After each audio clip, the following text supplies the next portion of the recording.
Monsieur le ministre, injuste, injustifiable, imposée, votre réforme des retraites doit être retirée. Demain, pour la 11e journée de mobilisation, des centaines de milliers de Français défileront partout dans le pays pour exprimer une fois encore leur colère et leur opposition à cette réforme.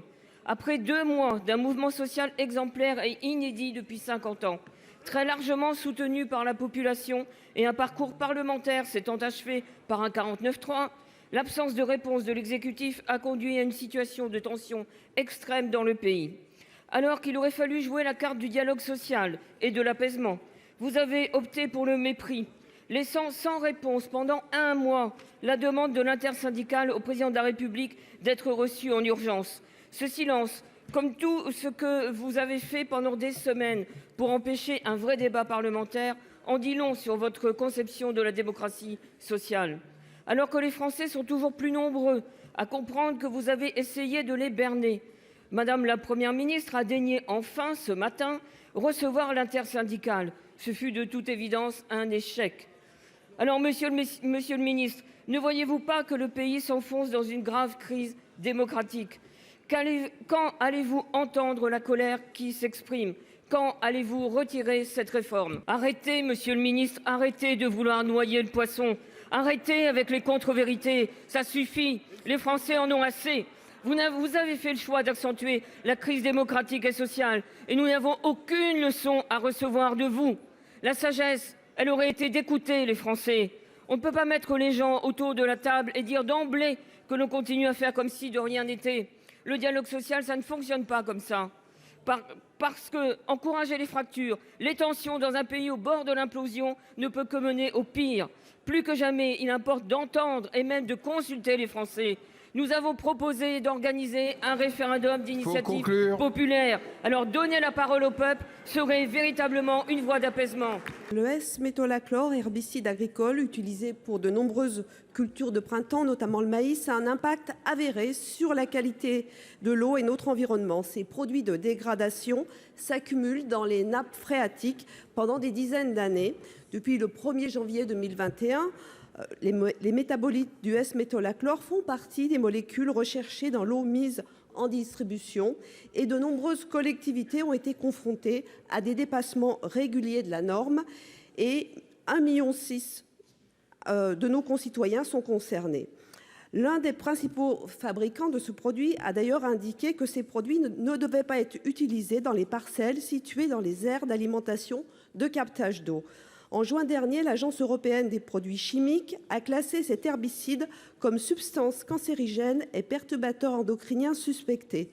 Saisi en 2021 par les 3 directions générales de l'alimentation, de la prévention des risques et de la santé, l'ANSES a rendu plusieurs études inquiétantes et le 15 février dernier, l'ANSES a logiquement annoncé engager une procédure de retrait concernant cet herbicide.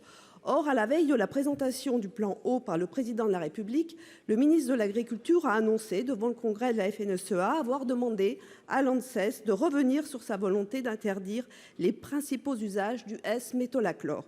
Monsieur le ministre, au titre de la souveraineté alimentaire que nous appelons tous de nos vœux, mais qui a parfois bon dos quand il est question de l'usage des pesticides, comptez-vous réellement jouer avec la santé de nos concitoyens en revenant sur la décision de l'ANSES de retirer le S-métolachlore? Est-ce compatible avec le plan eau visant à protéger la ressource en eau? Monsieur le ministre, rien ne sert de reporter, c'est une question de santé publique et il est urgent de travailler aux alternatives pour les agriculteurs et donc à leur résilience, et je crois que nous avons finalement une occasion de prendre de l'avance sur nos partenaires européens. Ma question s'adresse au ministre des Solidarités. Monsieur le ministre, je ne vous parlerai pas de fin de vie ni de fin de carrière professionnelle, même si ce sujet préoccupe les Françaises et les Français.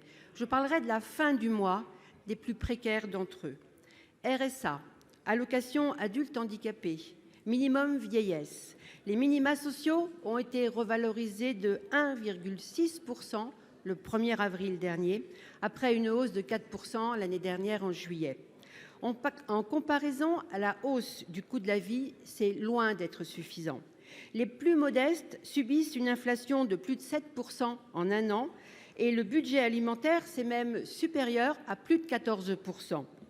Les dépenses du budget d'un ménage d'une femme seule avec 2 enfants augmentent de 170 € par mois et ses prestations et allocations, elles, augmentent de 17 € par mois, 10 fois moins.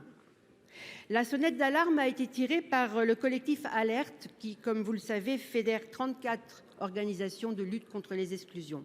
Elles souhaitent l'indexation des minima sociaux sur les budgets de référence des ménages modestes, comme le calcul est fait pour le SMIC. Elles exigent dans l'immédiat une hausse de 5 % des minima sociaux.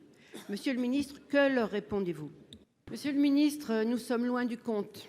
Et pour répondre à cette crise, il faut des politiques publiques de redistribution et de sortie de la précarité. C'est incompatible avec la politique fiscale de votre gouvernement qui concentre les baisses d'impôts sur les entreprises et les plus aisés des Français. On savait cette politique dangereuse pour le climat et on la sait maintenant aussi alarmante pour le climat social.